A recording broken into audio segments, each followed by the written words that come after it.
തൂക്കുമരത്തിൽ നിന്ന് പാർലമെന്റിലേക്ക് എത്തുകയാണ് 3 ഇന്ത്യ വിരുദ്ധർ. ബംഗ്ലാദേശിനോട് നല്ല ഒരു ബന്ധം സ്ഥാപിക്കാൻ നരേന്ദ്രമോദി തയ്യാറെടുക്കുമ്പോൾ ഈ 3 പേർ ഭീഷണിയാവുകയാണ്.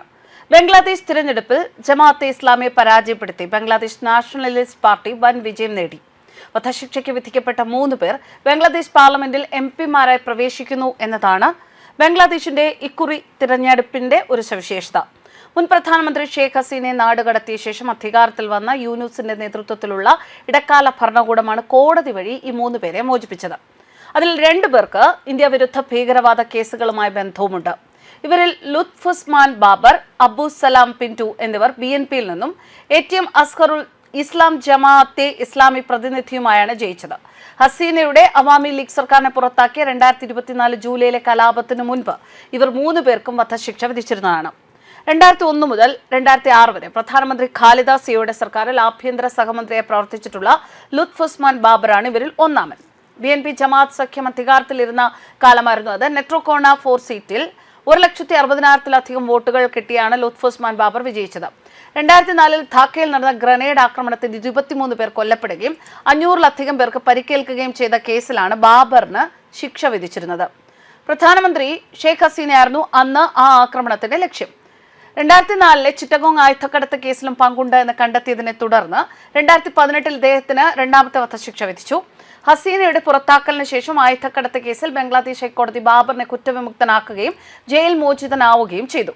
ഡൽഹി അജ്മീർ സ്ഫോടനങ്ങളുമായി ബന്ധമുള്ള BNP അംഗം അബ്ദുസ് സലാം പിന്റുവാണ് ഇത്തരത്തിൽ വിജയിച്ച മറ്റൊരാൾ.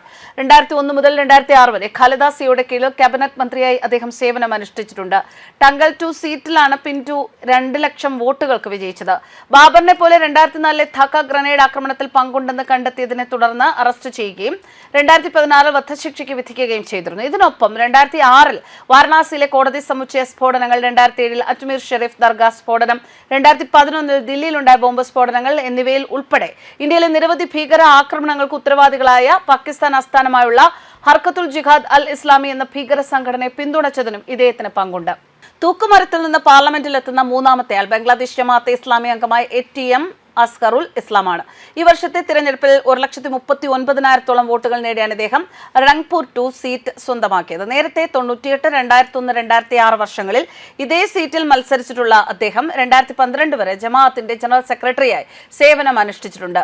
1971 വിമോചന യുദ്ധത്തിനിടെ കുറഞ്ഞത് 1,256 പേരെ കൊലപ്പെടുത്തിയതിനും 13 സ്ത്രീകളെ ബലാത്സംഗം ചെയ്തതിനും കേസെടുക്കുകയും 2014 വധശിക്ഷ വിധിക്കുകയും ചെയ്തു. ഷെയ്ഖ് ഹസീനയുടെ പുറത്താക്കലോടെയാണ് ഇദ്ദേഹത്തിനുള്ള പുറത്തേക്കുള്ള വഴി ലഭിച്ചത്. ഒരിക്കൽ തൂക്കുമരമല്ലാതെ മറ്റൊരു ഭാവിയും ഇവർക്ക് മുൻപിൽ ഉണ്ടായിരുന്നില്ല. ഇന്ത്യ വിരുദ്ധ ഭീകരവാദ ഗൂഢാലോചനകളുമായി ബന്ധമുള്ള ഈ 3 പേരും ഇപ്പോൾ തിരഞ്ഞെടുക്കപ്പെട്ട് MPമാരായി സത്യപ്രതിജ്ഞ ചെയ്യാൻ തയ്യാറെടുക്കുകയാണ്. എന്തായാലും ഇന്ത്യ ബംഗ്ലാദേശുമായുള്ള ബന്ധം മെച്ചപ്പെടുത്താൻ ഈ ഒരു അവസരം വിനിയോഗിക്കുമ്പോഴാണ് ഇന്ത്യ വിരുദ്ധരായ 3 പേർ പാർലമെന്റിലേക്ക് എത്തുന്നത് എന്നതും ശ്രദ്ധേയം. News desk കർമാൻസ്.